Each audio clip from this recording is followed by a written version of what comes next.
Welcome, everybody, to the main event 164. And we are fortunate to have Roni Beraha with us today. We got acquainted back in May. He was so impressive when I first looked at his film work that we got to get this guy to come on. He's also been working in AI, and we're going to talk about that as well. The main thing is that you have done such high quality work, and I want people to see that kind of production because it's something to aspire to when you're working in AI. Because, like I mentioned a couple minutes ago, most of the stuff we're seeing on LinkedIn are demonstrations of what programs can do, not storytelling. So I've been really pushing to have people get more involved with storytelling and being able to do things that really are communication. And there's more and more of that stuff being done.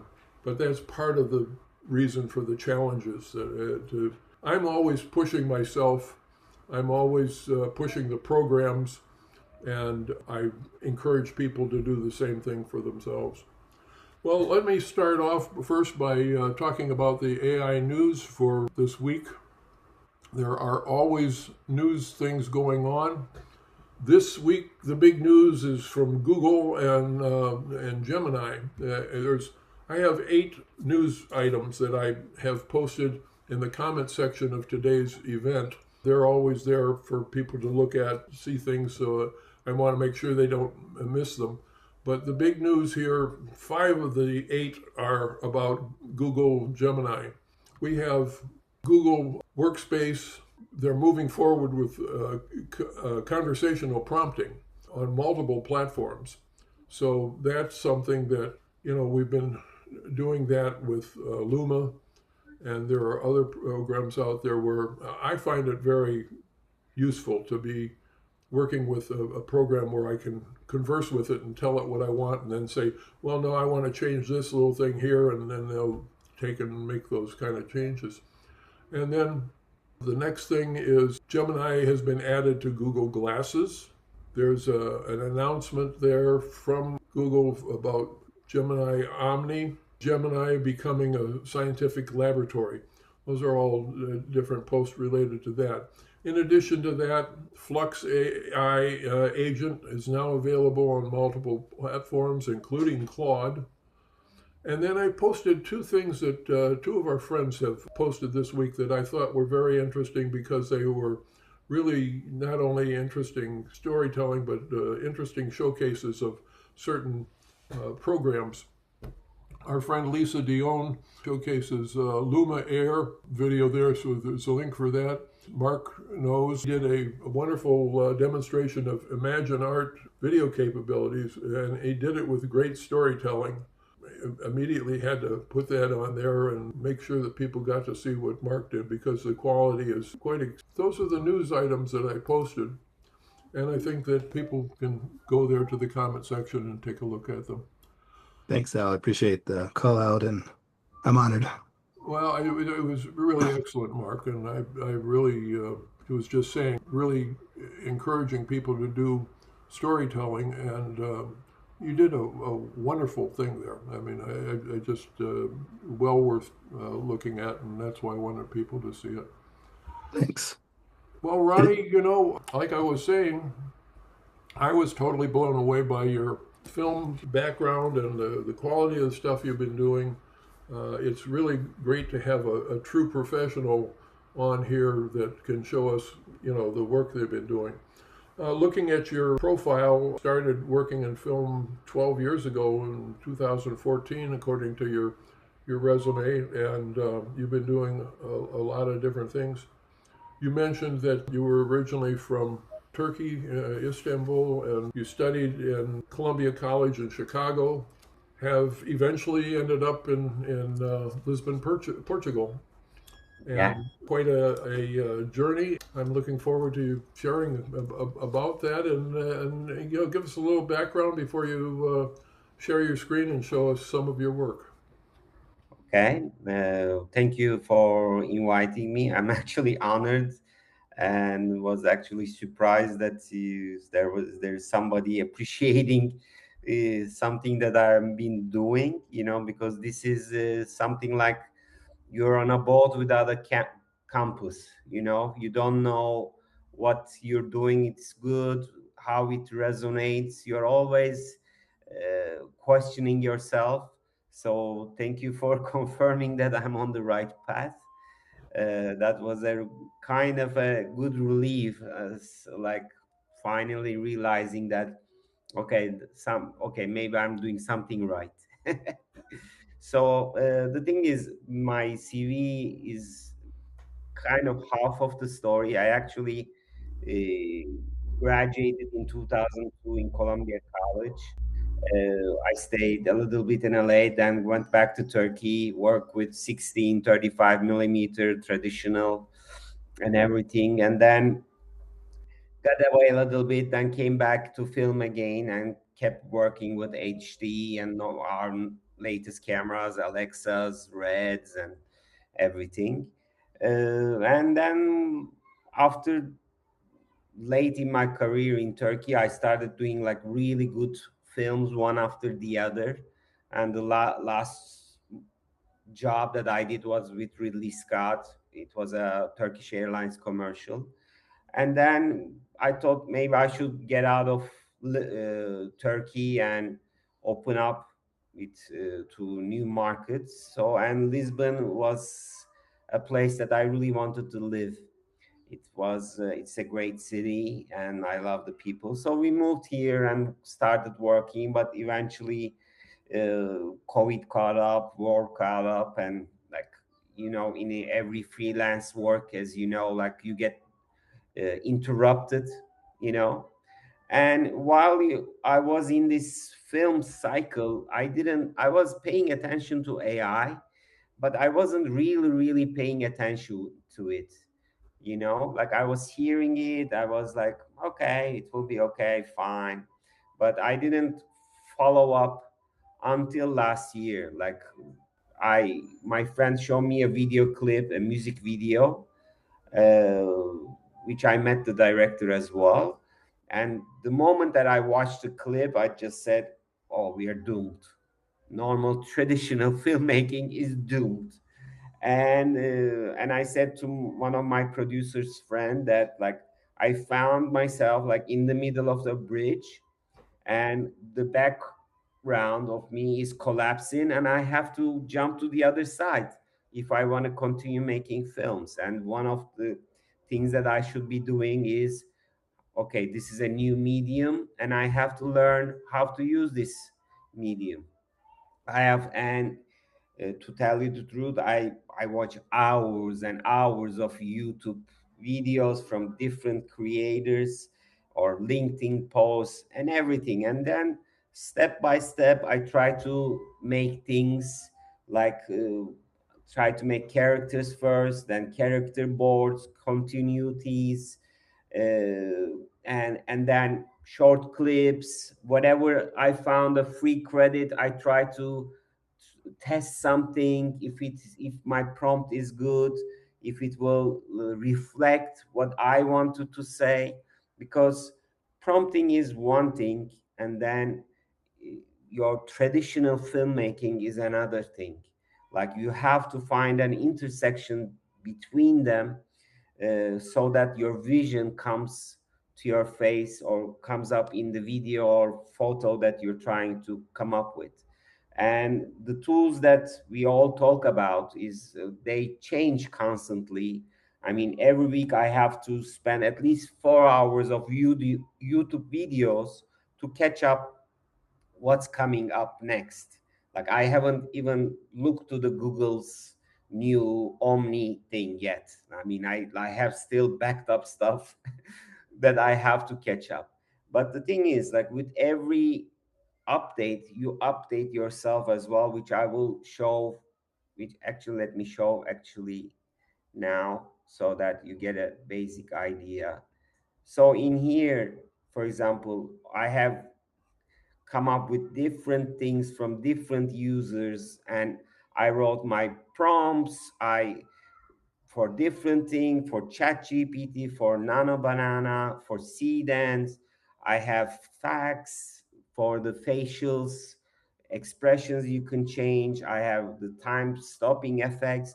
So I have like different things I want to integrate. So I gather all these informations. So, and one by one, like it adds up, and then you try with every job that you do or I do, I try to implement, and it's just like a constantly evolving thing. So I'm not saying I am an AI creator, I'm just saying that I am on the learning curve wherever that curve leads. But thanks to you and some other creators as well, like I am getting good feedback. Actually, the last commercial that I did for it's not a real commercial, of course, for Omega. It's nearly hitting 3,000 views in LinkedIn. It's a spec commercial, but I mean, you talk with different creators, you try to get their inputs, how they work, how they approach things, and then like slowly but surely, like even if somebody is watching this who is a beginner today, like they just have to put in the time and just try to get every basic that they can and add up, and slowly but surely they will amount to something and they will start creating, you know. But the most important thing is that, as we talked about, you have written a pilot. It's just that understanding, if you want to do commercials, or if you want to do short films, or if you want to do feature length films or drama, is just understanding the film terminology, understanding how these things work, and then bring them to the table, and then also bring the techniques of using these tools and making, putting them like in a boiling artistic approach in a way, and then try to create something. And the thing is, all these YouTube 15-second videos, or I did this and then this is the prompt and this is equals to this, is mostly is misleading, because most of these videos are paid sort of commercials. You know, the prompt is giving the same prompt is given to this different creators, and they use the same prop with different visuals, and then they probably have like 6 7 generations, and they put the best one, and then you think that, and every user that watches think that, oh, okay, that must work. But when you put it and you try it and it's not working, oh, is there something wrong with me? It's not, you know. So this, there's that, like anybody that is watching who is just starting out, like I was a start out. I think I'm still a start out. I'm not sorry. I'm, because it's a constantly learning thing. But please don't feel inferior, like if your things are not working out. I mean, if you want, Al, I can show you like one of the few first things that I did with Sora, if you want me to. What I'd like you to do first, though, is to show us some of your regular film work, to let people see the quality of what you're doing, because I think what's important about what you're going to be able to bring to AI is that experience, that understanding of shots, an understanding of how you tell a story.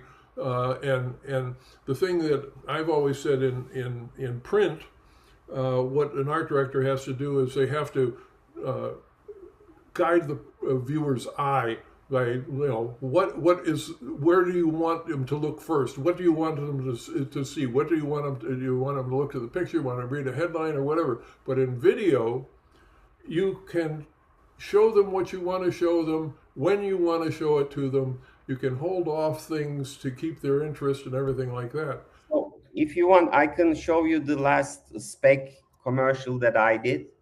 I will first show the character boards, then the shot list, the storyboard, and then the final product, so that you can understand from beginning to end that how I worked and how I approached to the project. That sounds Okay, excellent. so I received a of course a story, and then what I did was, like, I did character boards like this. So this was a boy, this was the man, my hero. I mean, this is a prompt that I copied from other users, and then I started working on it and perfected it, so that when I do my jobs, I can have a better output. So, and this was the woman with the scarf. If you see the details of the scarf, it has to be consistent with every shot. And then I have the Omega watch, of course. And then this is the bicycle girl on a bicycle. So what I did was I had this characters. The characters were confirmed. And then what I did was I had this shot list in a storyboard style, but not actually. But this is where I see from beginning to end. It is the story is like in London, in Trafalgar Square. The guy is walking. He stops and he checks his watch. We see it's like a linear cutting as well. We see the girl. She's looking at him. Then we cut to the other shot. And then we cut to the boy. The balloon goes up, and then he makes a decision, and we cut it, and then we come back to Omega, and then we have the tagline, time expanded Omega Seamaster. So after, of course, what I did was, when I have these shots, the shot list, this is what I have. I use this as a first. I mean, I can tell the techniques later if you want. Let me show you the.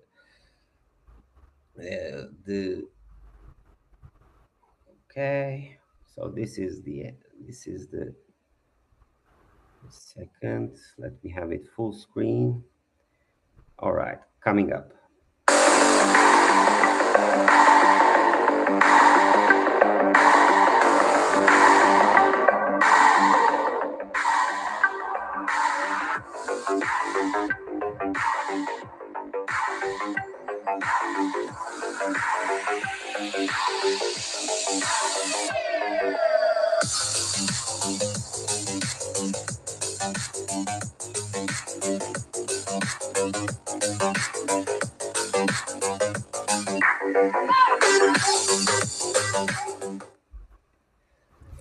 True visual storytelling.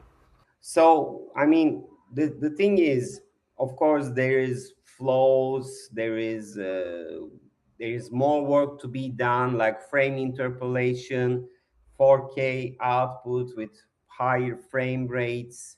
You know, you have to keep working on it to make it is not just that, like, the workflow is something like this.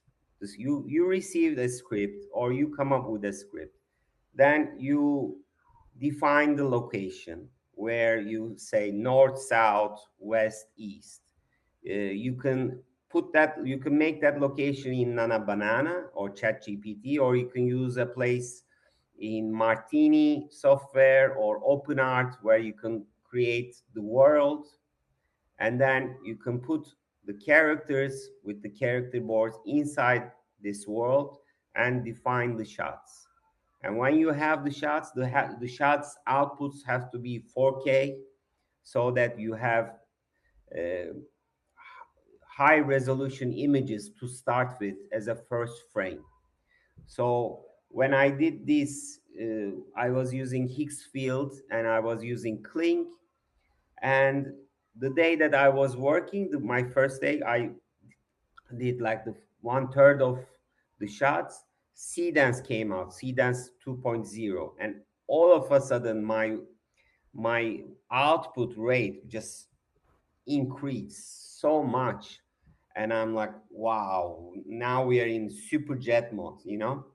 This is, it's not being like I'm not trying to advertise them, but there was this whole difference.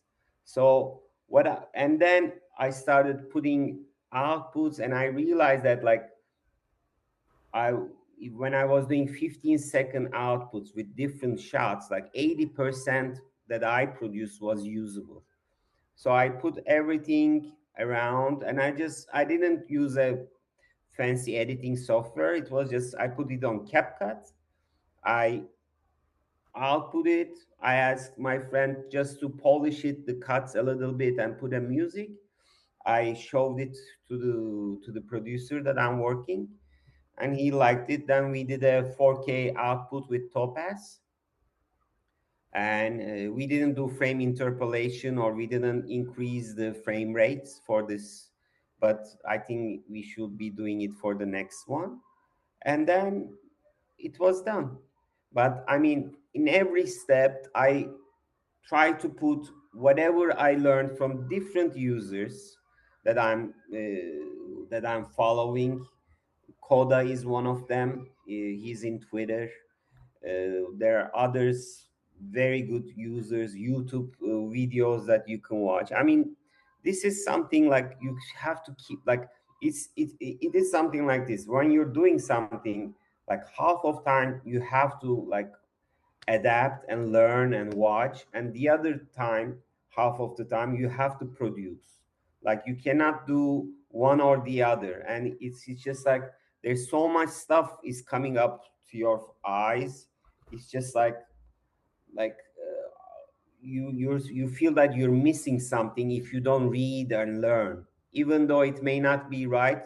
So for example, today I did this 15-second C dance prompt with a storyboard, and it's just, and I felt that okay, it is working in a way, but it's not my way, you know what I mean? So everybody like, whatever my way is not, probably not your way. So anybody that is starting or doing this, you have to find your workflow. How do you want to approach a project? I approach like it's a film, or it's a normal commercial that we'll be shooting with Alexa 35 camera, and and then we have to do a shot list. We have to know, we have to follow the continuity and everything. So I approach it like that, but some people use notes, some people use other prompt systems that they have in their mind. If the output is good, fine. Well, the other thing, as far as I'm concerned, is I've got a 62-year reputation in the business and known for doing high quality work. So anything that I produce has to meet my standards in order to be able to show it. Because he has a 2-hour show where he shows the latest, greatest videos that people are producing, and well worth watching. He's got a lot of followers. He has been heavily asked to be film judges in various things. He's speaking at, he's got 2 places he's going to be speaking in California this month. He tries to do it every Tuesday, but there's sometimes when he's out of town that he can't do it. But I will, if you're not familiar with him, I'll give you a link to his. Please do so. I mean, I'm trying to follow all the products that are coming out. I mean, there are two types of AI that is coming out. One is starting from Mid Journey, which is more imagination, more sci-fi look, which I'm it is great, and I really respect that, and probably I envy them as well, because I don't have that kind of imagination to think about all those creatures and all those worlds and everything.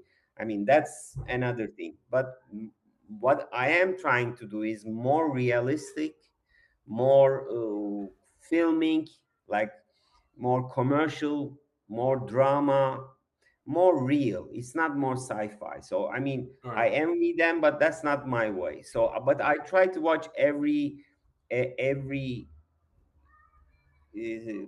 AI creator, because every time you watch, you learn from their techniques. You learn how they approach a project. Some of those creators share their workflows as well, and it is good for somebody, I say, as a starter, somebody that is Yeah. starting out. It's good to see how people are dealing with paid work, how they're dealing with agency meetings, how they're dealing with the feedback that they get from their producers and everything.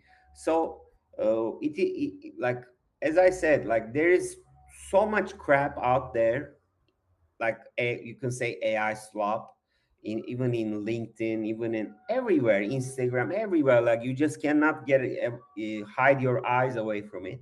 But these kind of creators, these kind of people that are like giving and producing like good AI output. It's just like they lead the way, and then you're like saying, okay, if they can do this, I can do it as well. I just have to work harder and learn the tools and prepare myself.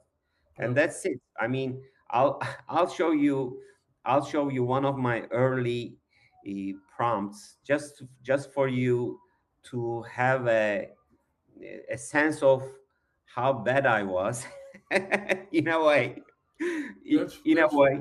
that's fine. And then I really would like you to show us some of your regular video production. You've got 3 different sites of your portfolio, so show us the ones that you would like us to see of some of your best work, so that they can see the kind of quality that you do. But go ahead and show us this other thing first. So what I did was I had these was in Sora, and I was trying to see how my prompting skills were.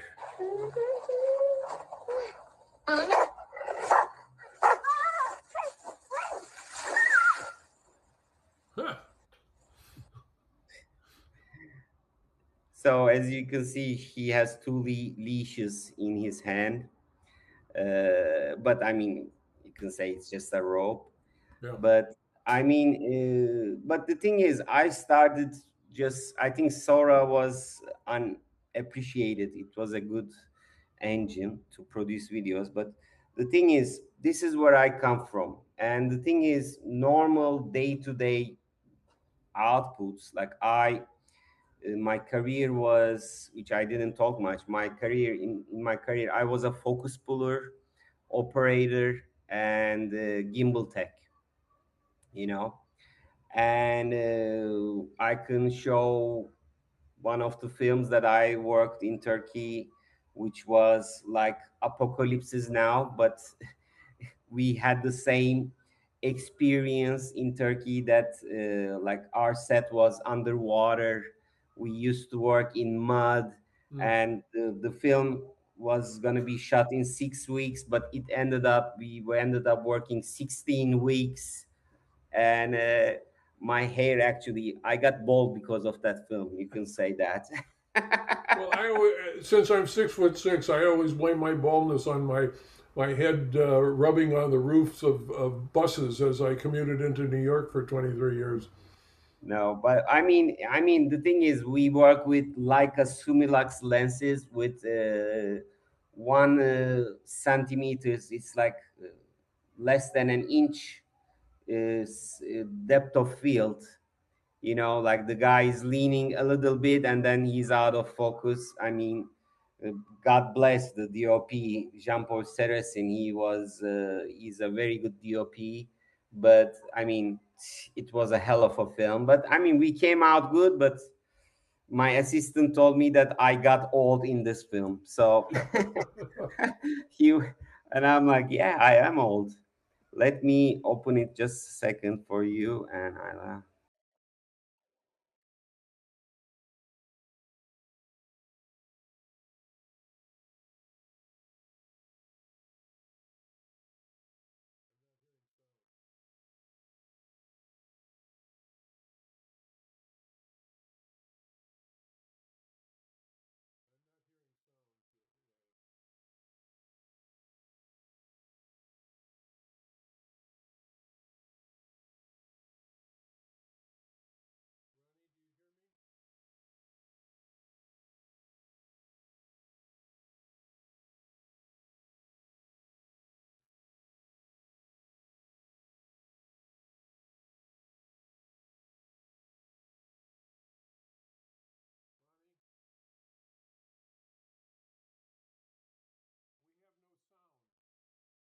Oh, you have no sound? No, no sound.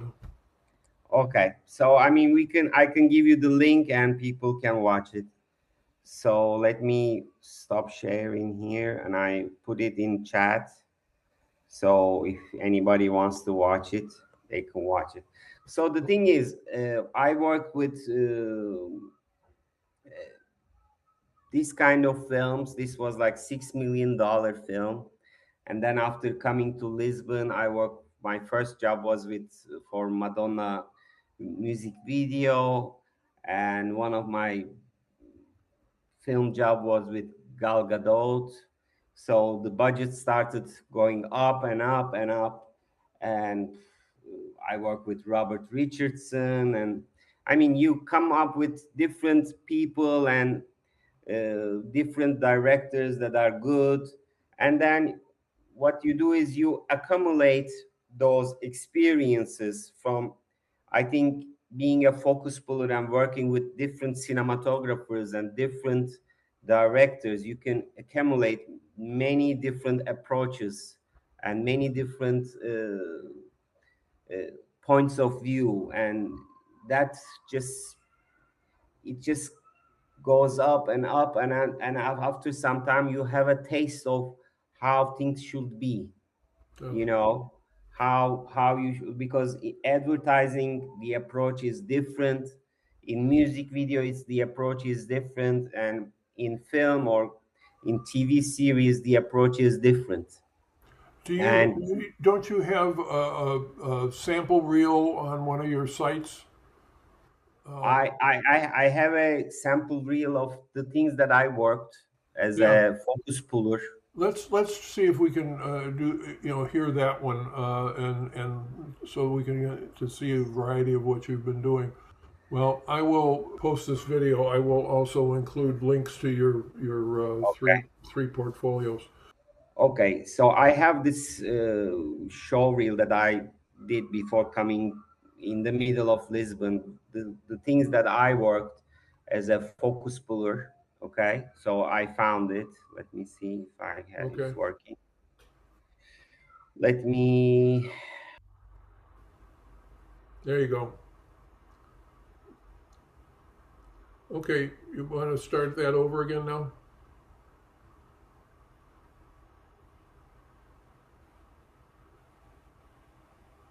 The tides mötte. I need to get this sorted.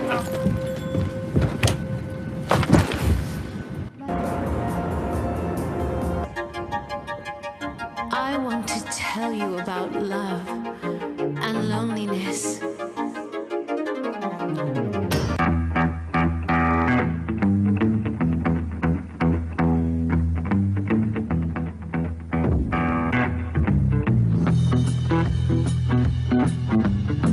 They did a bad, bad thing.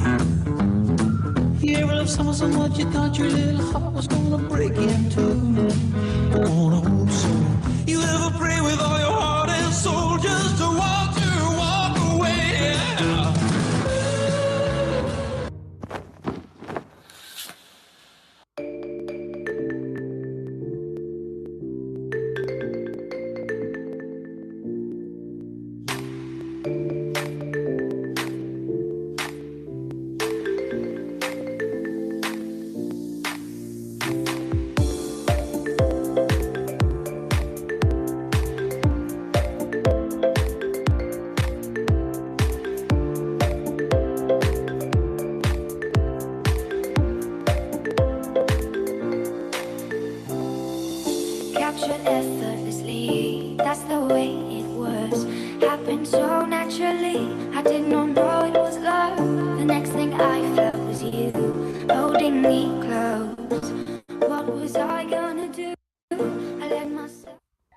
So this is the first one, the film that I showed you. The second one was with Ridley Scott, and then Madonna, and then all the car commercials and tabletop commercials, which they're all different in their own sense and how uh, easy or hard depending on the day or the cinematographer.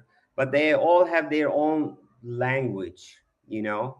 And then when I work with them, I think I got to learn how different directors uh, use this language to tell a story, to sell a product, or use this language to tell a story for drama, you know, or for a film. So this is actually what I'm trying to do, like in the stuff that I'm working right now, like make a story and that has a good structure, and support that with the images, and support that with the prompts, and also with editing and music, and then everything comes up together, and then you have an output that What are you people using for like. music? Well, the thing is, I try to use unlicensed music, uh, because my producers told me that even though you may say it is unlicensed, people, there are only, like, there are specific people just trying to hunt for this, you know. So we even went to register to a site just to show that we downloaded that unlicensed music from them, like we have a history, you know, so that we don't get into trouble.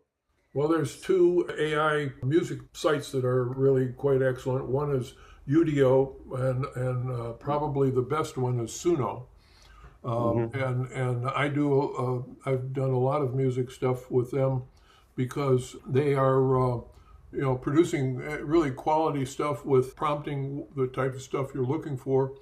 I happen to have a music background, so I can be a little bit more specific about kind of instrumentations and what kind of pace I want in the music and everything. I'm basically prompting what is it that this is going to be a part of. You know, what's the storyline, so that it can create a music either for background for it or a song that's being sung. You know, I mean, they're the thing is, excellent. the thing is, if, like, with for the Omega project, I mean, I didn't get a song or a music to be used. Like, normally there are two ways: either you are given the music in the beginning, so you think about the shots and the rhythm of those shots to match to the music, or you are not given that info, and then you edit and you decide a rhythm,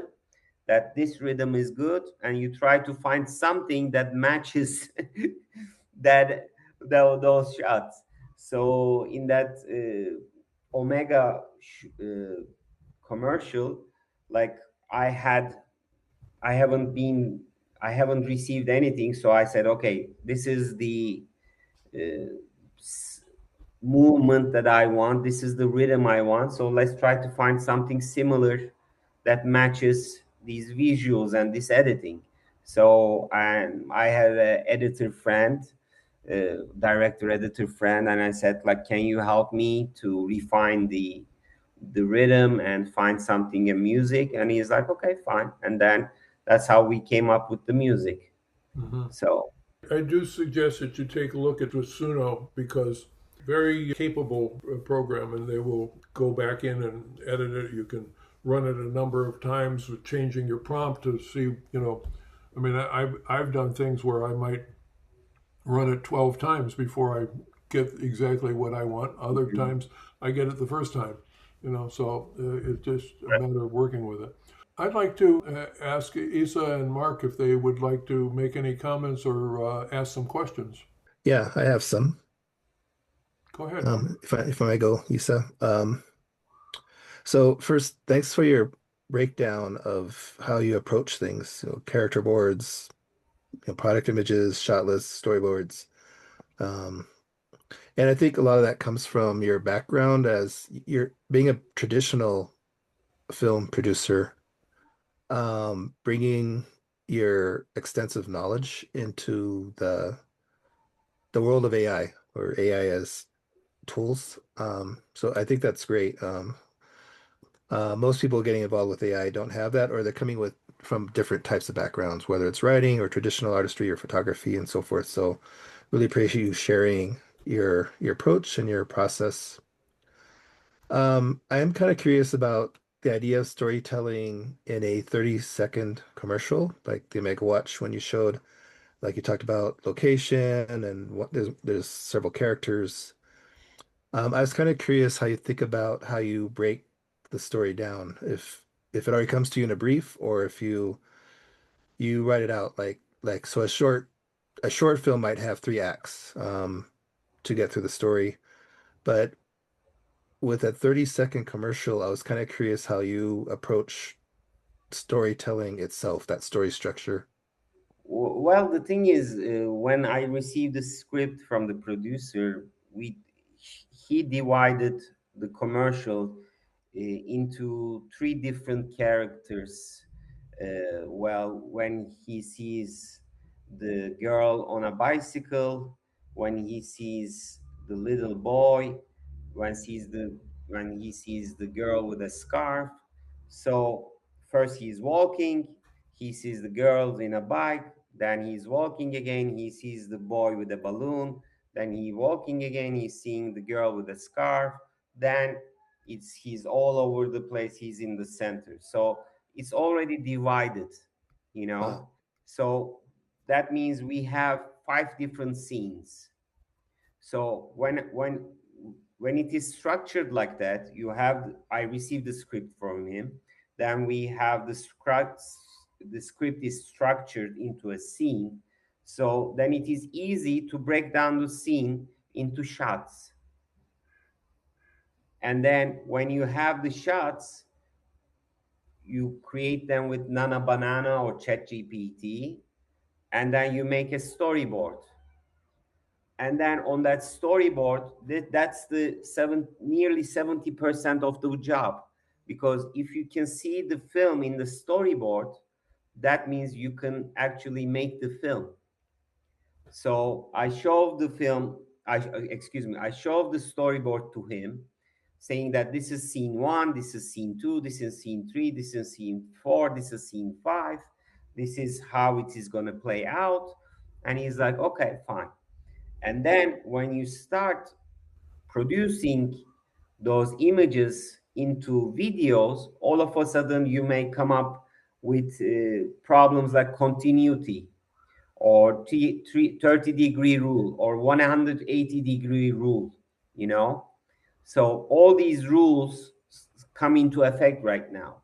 And then you see that, okay, this either, for example, Kling has this uh, problem that you cannot make the character, or you cannot make another shot from 45-degree right or 45-degree left. I don't know, somehow it just doesn't let me to the side. It doesn't let me to come to the side, you know. And then when you want to do it, it just jumps to 180-degree, and then it creates a jump cut, you know. So when you come across these problems, all of a sudden, okay, what do I have to do to pass this problem? So I pass this problem, and then what I realize that I have to go back to my storyboard, and then I have to change those shots so that the storyboard, the shots on the storyboard match the output. So you can have these problems, but with the newer programs like Cdance, for example, you don't have it because it has a different filmic language. It just, I think it's trained with probably mostly Asian martial arts, but I think it's also have that, it just fills in the blanks, like, and the better understanding it has with your character boards, with your omni references, where you define your location, like this is north, this is south, this is west, this is east, this is my character from every side. And then when you say, okay, I want an over the shoulder shot in here, when in the omni reference, if you have the character has the, if you see the back of the character and you see the background where he's standing, it matches, you know. And I also, like, you can also find two different techniques that you can use, which is to burst images. One is you put a 5-second prompt in Seedance, you give the character the location, and you say, I want 20 different shots, you know, and then it just produces 20 different shots, like bursting. And then you can select those shots and then make a 4K and then make videos out of each. What I did with this video, what I did was I did that in a prompt for Nana Banana. I said, this is my extra wide scene, this is my character, I want 20 different shots, which are like, which I said I want a wide shot, close shot, so 20 different angles. And when you put that in, for example, in Flow, you can have 4 outputs at once. So that means 20 times 4 is 80. So now you are able to choose 80 different shots at once. And then if you have like 15 shots usable for that scene, you already finished the scene. So you take those frames and use them as the startup frame. Does that make sense, Mark? I'm sorry if I'm going off the rails. If it does. Yeah, thank you. Okay. You're talking about something that is very similar to what I was doing for my April Big Al Big AI challenge, which was Twitter-pated. I did a video about a robot's first spring, and he goes through the park and all this sort of thing. And what I was talking about in the production of it was that you used, typical film techniques to go from place to place. For example, when the robot is walking, we're seeing him from the back. He's walking from the back towards the girl robot on the bench. Now, if I was to do this as a continuous scene to where he goes to sit on the bench, the camera would have had to follow behind him and then travel over to the side and then be in a position to be looking straight at park bench. But what we were seeing in Bambi was all these different kind of little shortcuts that help you. So what I did was we see him walking towards her, and then we do a cut of her close up, looking at him and being inviting, and then the next thing we see him walking in from the side and sitting on the bench. So we've interspersed a short little cut that gives us the time to now be in a different position. And that's the thing about filming, is you've got those kinds of techniques, you've got those kinds of shot sequence that makes the story flow. Really, I think an important part of storytelling, because you can't get there are certain things that the programs just aren't able to do. They're coming along, they're doing great stuff, but I did a thing about what they do to amuse themselves. The thing was that I wanted at the end of the song, there's whistling, and I wanted it to be where the kids were whistling the whistle and going from kid to kid doing that. The lip sync programs know how to perform words. They know nothing about whistling. So what did I do? I acted. I took and did a video of myself on the my phone playing the music in the background, and I go, gave that to the program, and it duplicated my actions with the kids whistling. So they had a source to follow. That's the thing that I think experience brings, is the ability to solve problems on the fly. If this isn't working, what's the solution? I think the thing is, the autonomization of having these things is something. I mean, automation doesn't work in here. That's what I'm trying to say. Like, you write a prompt, you put the Omni, and everything comes out right. No, it doesn't work like that. And the thing is, what I see is like good creators, they are actually very specific about what they want, and they either have either in Magnific or Vivi or Comfy UI, they have their own node system that they have established, or they use Martini world map in OpenArt, that you can create this 3D world, and then you put your characters in them, and then you define each shot exactly as you want. So like, this is like full control. Like, I want this frame and I want it like this. I don't want you to hallucinate. I don't want you to think for yourself or for myself. Just do what I want you to do, you know. And the more that I watch, the more that I listen to the good creators, I see that they use this. Like, they're very specific about what they want. So if anybody is listening and wondering how to approach, I think control over your images is your best weapon. And the more that you can make that happen, the better your outcome will be.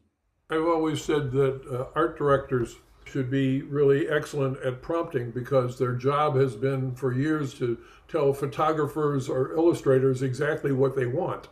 You know, it's really not any different in terms of prompting, especially when you're now working with programs where you're conversing with the program, and you're doing it as a conversational prompting rather than writing a prompt like you would for Midjourney, which has a certain placement of, first thing is the important thing, you know, that's in the picture, and then you can talk about the background later on or whatever. But the thing is that with a conversational prompting, which I've been doing with Luna, it's great. It's like you've got a collaborator that you're working with, you know, on the spot. And the nice thing about this collaborator is it's just going to do whatever you ask it to do, because it's not like, no, I don't, look, you've asked me to do this 10 times and we still don't have it. What's wrong, you know? And it doesn't do that. It says, okay, I'll do it again now, you know? So, well, the thing is, for example, which one of the techniques that I just did was that I'm trying to incorporate is using Claude, yeah. and writing prompts with it, because you can train Claude to be a director, cinematographer, gaffer, and if you give, and the output that you can get is just like opens up your view. This is also the same with ChatGPT image model as well, or normal ChatGPT, where you write and then it gives you different opinions. The Right. thing is, as a creator, like, there are so many ways that you can do. It's just you can get lost in all, like, trying to figure out what should I do. It's just like, it's good to learn and update, which I'm trying to update constantly. But the best thing is, the easier for you to do something, that's the best solution. If you like node system, just work with node system. If you like Martini or world maps system in OpenArt, do that. Or if you want, if you like Magnific or Luma, as you say, or Runway, whatever, like, or Higgsfield platform, like whatever platform or whatever software that works for you, I think that's the way, that's how you should go.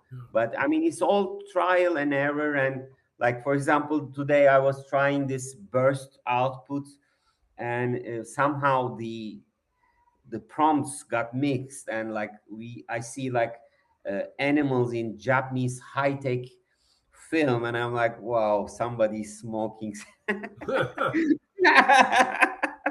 So like, you have to try and see Yeah. like how things react. You know, sometimes you get really funny surprises. Oh, But yeah, I absolutely. mean, but the thing is, with like programs like yours and videos from other YouTubers, like they all show different things every week, and we just have to keep up with it.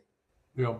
Isa, you have any Yeah, I wanted questions or comments? yes, I wanted to say thank you for sharing. This is really good because you're coming from the actual industry that is switching over to AI. There's a lot of people that are not from the industry. I have a background as an art director, so for me, it is switching into AI, and I love the storytelling part. But my question to you was, since you're in the industry, what kind of react? I mean, I'm hearing all sorts of things. What is the reaction? Are people accepting, or are you finding resistance? Well, the thing is, there's a saying: if fundamentals change, I change. I think it's by Keynes. So you can dug your head under the ground, but the sun will still come up and go down. You know, there are things that are beyond your control, and either you want it or not, it will happen. And trust me, I'm like, what, I'm trying to watch nearly every video that is coming out on YouTube, like every new generator, every new technique, like everything about AI and everything. And the thing is, it's just going so fast. It is going so fast. I mean, Al probably remembers the day when the industry switched to digital cameras and people stopped taking their photographs into the shopping mall to be processed anymore. And it just happened at one night. Something like that back when Tron was first made, the industry was just poo-pooing the idea of using 3D in the commercials. I mean, in the films, that it's just not going to work. It's not good quality and all this sort of thing.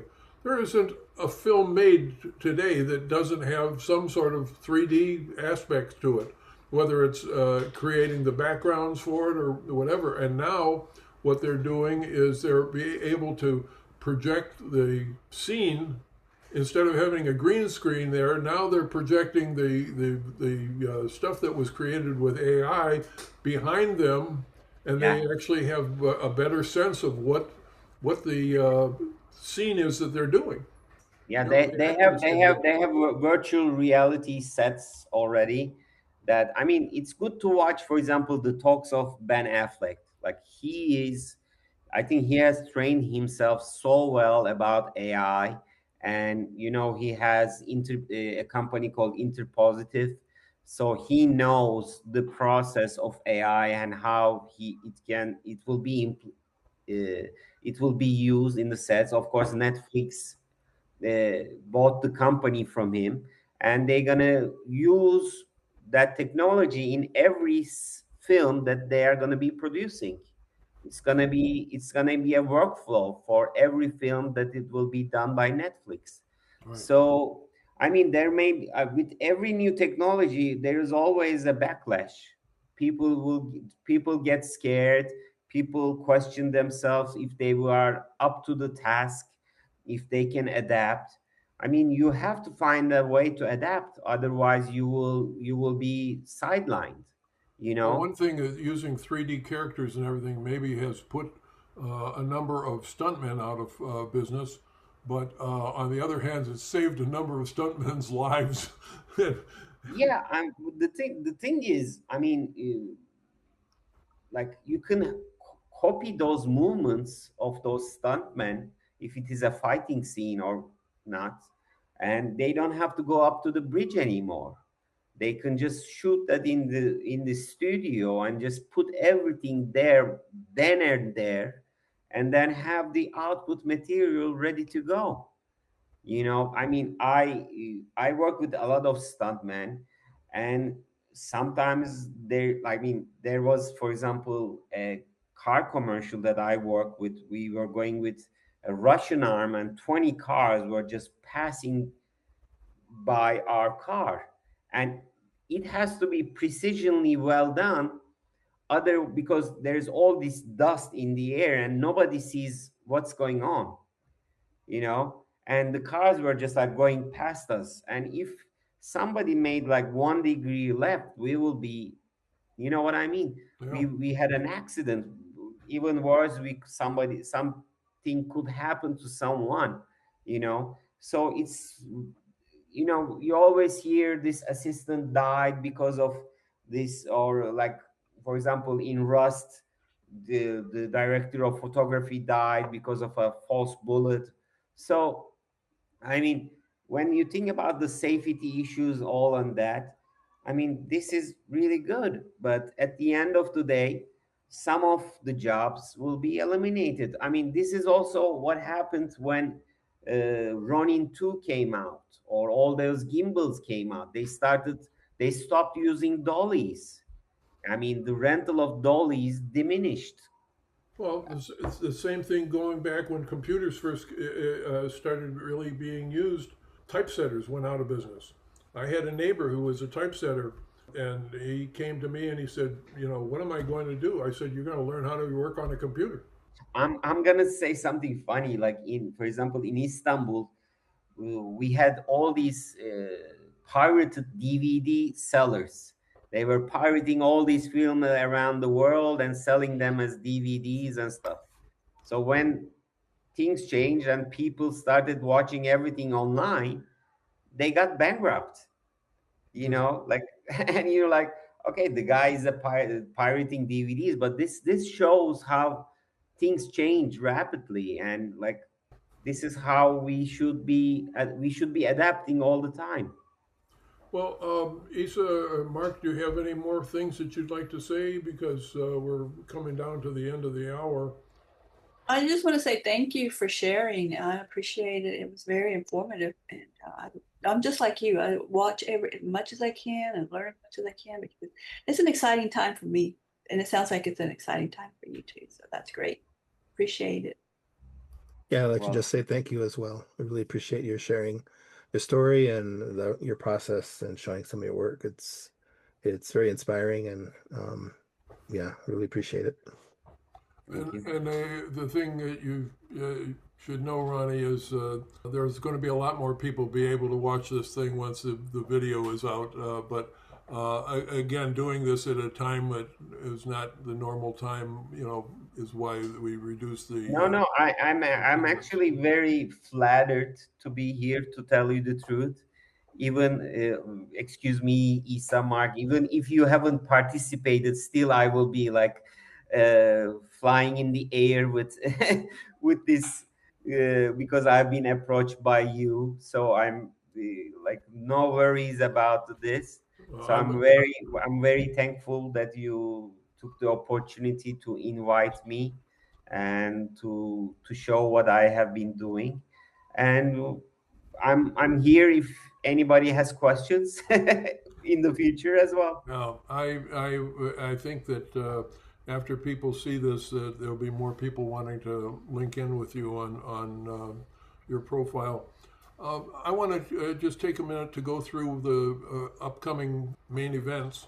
Like I said, we're booked through the middle of July at this point, but we've got some great stuff going on. The 29th, next Friday, we're going to look at the results of everybody's prompting emotions results from their being part of the Big L, Big AI Challenge. The next one, on June the 5th, is Mark is going to be with us, and he's going to interview and showing his stuff. June 12th, we're going to be talking about prompting music. And Lori Mazer and Harriet Moser are going to be joining us. Harriet is in Switzerland. Lori is in New York. I just have a great deal of fun saying that we're going to have Mazer and Moser on with us. One of the things of having them on, one of the reasons for doing this is because of the fact that neither of them have a music background, where I've had basically a lifetime of music background. So it's nice to have somebody in there so that they're not saying, oh, well, yeah, you can do it because you know all this stuff about music. There's some people doing some really great stuff that don't have anything more than a good ear and a great appreciation of music. On the 19th, Eva Norte, an architect from London, is going to be joining us. And on the 26th of June, we'll be looking at the responses to the June challenge, which will be announced next week on the 29th when we're looking at the May challenge. And then this is new. People are hearing this actually for the first time. July 3rd, our very good friend and well-followed fellow Brian Sykes is going to be on with us, and he is going to talk about his new book, Creative Control, A Human First Guide to Adobe Firefly and Generative Workflow. And then he's also, at that point, started on his trip, 3 years of traveling around the United States, he and his wife staying a month in different locations and deciding where they're going to eventually live in 3 years. And then on July 10th, Jim Keane, a film guy from New York, will be with us. That's what's coming up. And again, Roni, thank you for being here. Mark and Isa, thank you for participating with us today. Thank you again, everybody.